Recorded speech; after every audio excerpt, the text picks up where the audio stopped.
News at 11 में आप सभी का स्वागत है। मैं हूं आपके साथ यशी शुक्ला और दिल्ली से खबर आपको बता देते हैं, जहां पर अधीर रंजन के बयान पर संसद में आज भी हंगामे के आसार। राष्ट्रपति वाले बयान पर हंगामे के आसार। सोनिया से माफी की मांग पर अड़ी है बीजेपी। अधीर रंजन ने एक नहीं दो बार बोले हैं आपत्तिजनक शब्द। सोनिया से माफी की मांग पर अड़ी है बीजेपी। आज भी संसद में हंगामे के आसार। अधीर रंजन ने एक नहीं दो बार बोले आपत्तिजनक शब्द। दिल्ली से खबर।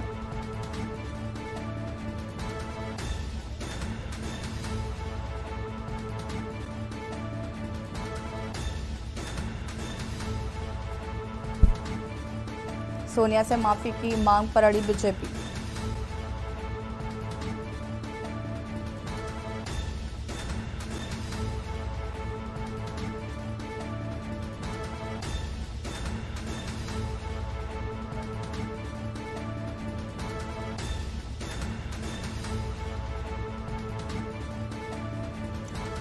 और आपको बता दें कि फिलहाल 11 बजे ये कार्रवाई शुरू हुई सदन में और स्थगित कर दी गई है कार्रवाई।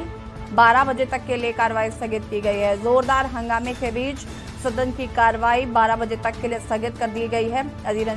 आपको बता दें कि अधीर रंजन ने राष्ट्रपति को लेकर यहां पर आपत्तिजनक 2 बार बयान दिया, जिसके बाद बीजेपी लगातार यहां पर मांग कर रही है। राष्ट्रपति वाले बयान पर हंगामा देखने को मिला सदन में और आपको बता दें कि 11 बजे कार्रवाई शुरू हुई और 12 बजे तक के लिए स्थगित कर दी गई है।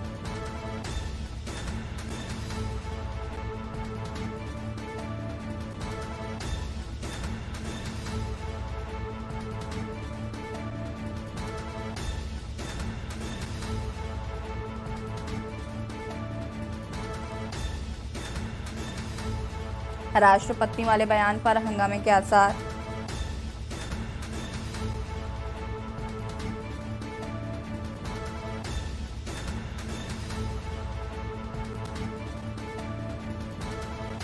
अधीर रंजन ने एक नहीं दो बार बोले आपत्तिजनक शब्द।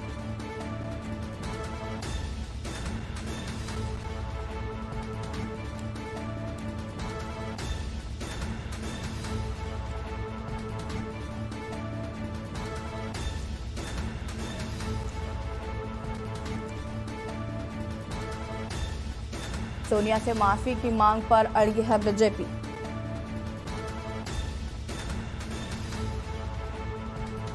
अधीर रंजन ने एक नहीं दो बार बोले आपत्तिजनक शब्द।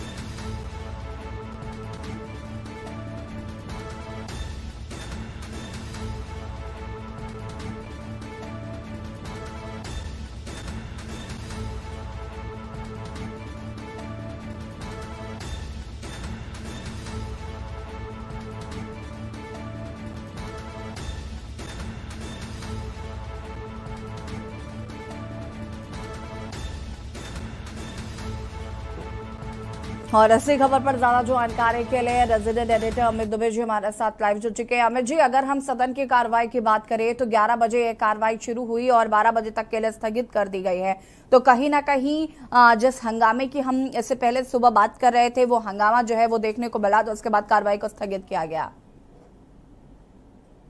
देखिए, बिल्कुल सेम यही प्रोसीजर जो है वो कल नजर आ रहा था कि सदन की कार्रवाई शुरू होती है और उसके बाद से 12 बजे तक के लिए स्थगित हो जाती है और आज भी उसी तरह चीजें देखने को मिली। अंतर सिर्फ इतना है कि कल सिर्फ विपक्ष शोर मचा रहा था, विपक्ष लगातार तमाम मुद्दों को लेकर सरकार को घेर रहा था और अब सरकार के जो नुमाइंदे, सरकार के जो मंत्री हैं वो लगातार विपक्ष पे हमलावर है, खासतौर पे कांग्रेस पर हमलावर है। जिस तरह से अधीर रंजन चौधरी ने राष्ट्रपति को लेकर जो बयान दिया और खास तौर पे भले ही वो आप इसे स्लिप ऑफ टंग कहे या अपनी हिंदी की भाषा जो उनकी कमजोर है इसे कहे, लेकिन यहाँ पे सरकार जो है इसे मानने को तैयार बिल्कुल भी नहीं है और सरकार की तरफ से कहा जा रहा है कि जानबूझ के दिया गया बयान है। और ऐसे में अधीर रंजन चौधरी की माफी उस लायक नहीं है। सोनिया गांधी को खुद माफी मांगनी चाहिए और जब तक सोनिया गांधी से लेके माफी नहीं मांगती तब तक सरकार जो है वो लगातार कांग्रेस पे इसी तरह हमलावर बनी रहेगी। दूसरी तरफ सोनिया गांधी ने स्पष्ट कर दिया है कि अधीर ने जो कहा है उसे लेके वे माफी मांग चुके हैं। आज सुबह मल्लिकार्जुन खड़गे जो कि राज्यसभा में कांग्रेस के नेता है, उन्होंने भी स्पष्ट किया कि अधीर रंजन चौधरी जो है वो जो उनके साथ स्लिप ऑफ टंग हुआ, जो राष्ट्रपति को लेकर उन्होंने बयान दिया, उसे लेके वे माफी मांग चुके हैं। ऐसे में सोनिया गांधी को इस बात में बीच में घसीटना इस बात को दर्शाता है कि सरकार जो है किस तरह से विपक्ष के दबाव में है और तमाम मुद्दे जो विपक्ष जिन्हें लेके सरकार से बहस की उम्मीद कर रहा है, उन मुद्दों से सरकार ध्यान भटकाना चाहती है।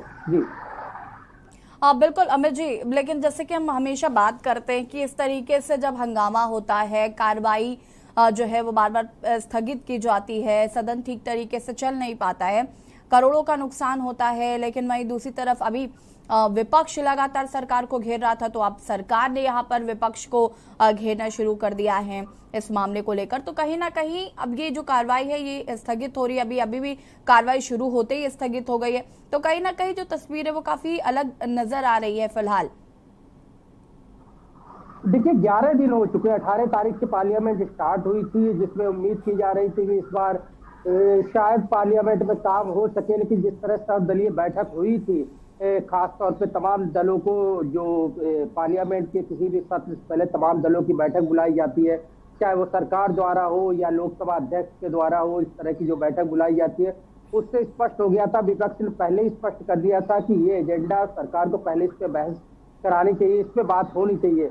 लेकिन सरकार ने वो तमाम चीजें जो है वो दरकिनार की और विपक्ष जो है वो शुरू से ही हमलावर हो गया। और साफ तौर पे उसके बाद ही उसी दिन की अगर हम बात करें तो उसी दिन जीएसटी लगाया गया, और जो जीएसटी लगाया गया वो जीएसटी खास तौर पर अगर देखा जाए तो खाद्य पदार्थों पे था, चाहे चावल की बात करें, दाल की बात करें, दूध की बात करें, आटे की बात करें, तो इन तमाम चीजों के ऊपर था, जिसे विपक्ष को एक और बड़ा मुद्दा मिल गया।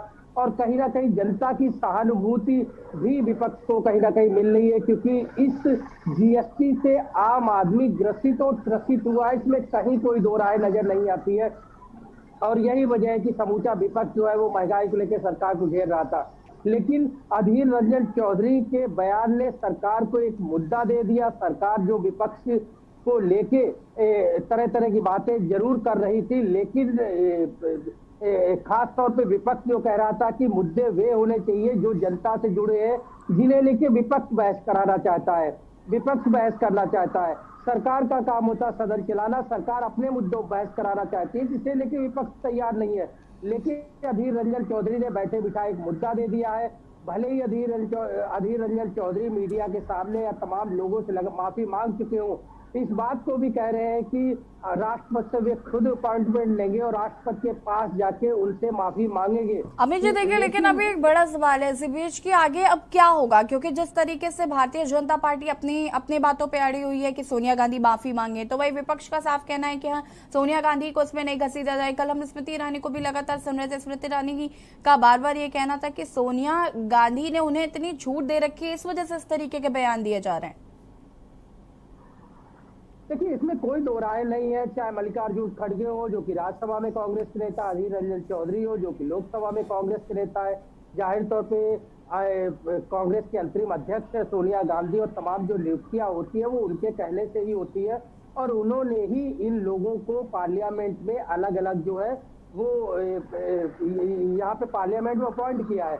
तो जाहिर तौर पे इसमें कोई दो राय नहीं है। बीजेपी कह रही है कि जब श्रेय जो है, अच्छे का श्रेय जो है वो सोनिया गांधी लेती है, तो खराब का श्रेय सोनिया गांधी क्यों नहीं ले रही है, सोनिया गांधी क्यों इस बात से पीछे हट रही है कि उन्हें माफी मांगनी चाहिए। अकेले अधीर रंजन चौधरी का मुद्दा नहीं है, मुद्दा ये है कि अगर सोनिया गांधी माफी मांगती है तो जाहिर तौर पर कांग्रेस में एक संदेश जाएगा। और दूसरी बड़ी चीज कि तमाम मंत्री इस बात की भी मांग करें कि अधीर रंजन चौधरी को उनके पद से हटा देना चाहिए, यानी लोकसभा में जो कांग्रेस नेता की भूमिका उन्हें मिली है उस पद से उन्हें हटा देना चाहिए। ऐसे में अभी तक सोनिया गांधी की तरफ किसी तरह का बयान नहीं आया, ना ही उन्हें पद से हटाया गया। तो कई सारे सवाल है जो कि सरकार जो है लगातार कांग्रेस के ऊपर दाग रही है। और ऐसे में सबसे बड़ा सवाल कि पार्लियामेंट जिस तरह से लगातार बाधित हो रही है, आज भी पार्लियामेंट कार्रवाई रोकी गई है, आगे भी बहुत ज्यादा उम्मीदें जो है यहाँ पे नहीं दिखाई पड़ रही, क्योंकि एक दूसरा बड़ा मामला जो है वो मुंबई खड़ा है, उसमें है 27 सांसदों की अब तक बर्खास्तगी, जो जिसमें से 23 सांसद जो है वो पार्लियामेंट के अंदर धरने पे लगातार 50 घंटे से धरना जारी है।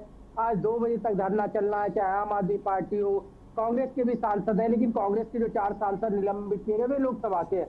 और ऐसे में राज्यसभा के तमाम सांसद चाहे हम डीएमके की बात करें, टीएमसी की बात करें, आम आदमी पार्टी की बात करें, तमाम सांसद जो निलंबित किए गए वे लगातार धरने पे, और उनके अंदर भी आक्रोश है। उनका कहना है कि वे सरकार से माफी क्यों मांगे, सरकार को माफी मांगनी चाहिए।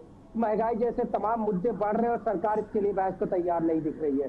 जी बिल्कुल अमित जी, देखना होगा कि आगे इस पर क्या कुछ होता है। फिलहाल आपका बहुत बहुत शुक्रिया तमाम जानकारी देने के लिए। और बता दें आपको कि लोकसभा की कार्रवाई को फिलहाल स्थगित कर दिया गया है। यहाँ पर आपको बता दें कि 11 बजे हंगामों की वजह से फिलहाल लोकसभा की कार्रवाई को किया गया है स्थगित। हंगामा के चलते 12 बजे तक के लिए कार्रवाई को स्थगित कर दिया गया है।